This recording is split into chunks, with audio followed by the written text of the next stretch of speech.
বা চাইলে গাড়ি রাখার জন্য এই প্লেসটা করছে। খুবই সুন্দর বাড়ি দেখাচ্ছি আমি। সম্পূর্ণ বাড়ি টাইলস করা। দেখেন, এটা হচ্ছে রান্নাঘর।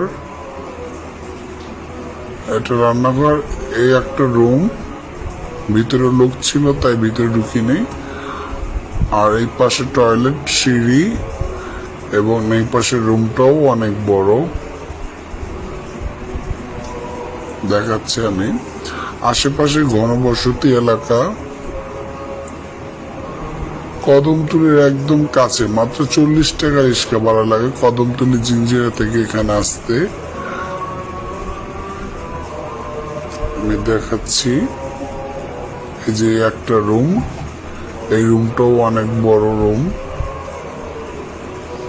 দুইটা রুম আছে ভিতরে, একটা টয়লেট, একটা রান্নাঘর, আর বাকি জায়গা খালি ফালানো আছে। 3% এই পুরো বাড়িটা 3% ভিতর। উপরে যাচ্ছি, দেখাচ্ছি। উপরেও রুম করা আছে, কিছু আস্তরের কাজ করলেই আলহামদুলিল্লাহ ওকে আছে।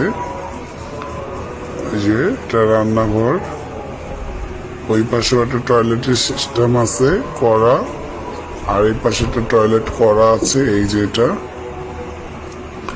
এই এক রুম, আর ওই পাশে আছে এক রুম, 2 রুম করে আর কি পুরো বাড়িটার। যে একটা রুম।